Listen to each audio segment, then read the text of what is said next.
मालवण नगर परिषदेत मालवण शहराचा आढावा घेताना आमदार निलेश राणेंनी कचरा व्यवस्थापनाचा देखील आढावा घेतला।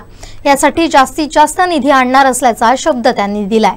हा प्रकल्प हा 2-2.5 कोटीमध्ये उभा राहणारा प्रकल्प आहे।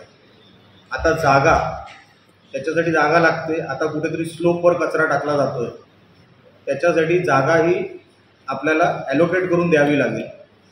ती ॲलोकेट करून दिल्यानंतर ओला कचरा असेल सुका कचरा असेल दोघांवर प्रक्रिया करणारी ती कंपनी आहे, जगभरात आहे, देशभरात आहे। तर आपण का मागे पडलोय?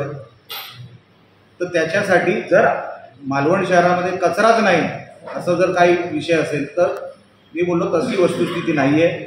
आजूबाजूला लागून गावं आहेत, किनारपट्टीची गावं आहेत, तर असं नाही की रॉ मटेरियल त्याच्यामध्ये मिळणार नाही आहे, आपल्याला ती सोय करून द्यायची। जर 1.5-2 कोटीमध्ये मी प्रकल्प आणला तर कलेक्शन आता धड होत नाही, त्याचं कलेक्शन झालं पाहिजे।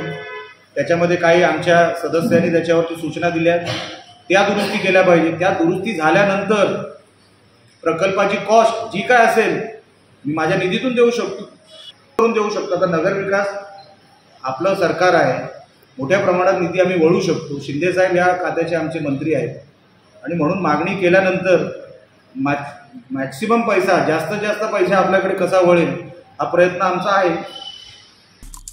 आमचे दिवसभरातले सर्व अपडेट्स, ताज्या घडामोडी आणि थेट लाईव्ह पाहण्यासाठी सबस्क्राइब करा, लाईक करा कोकणचं नंबर 1 महा चॅनल कोकण 7 लाईव्हचं YouTube चॅनल।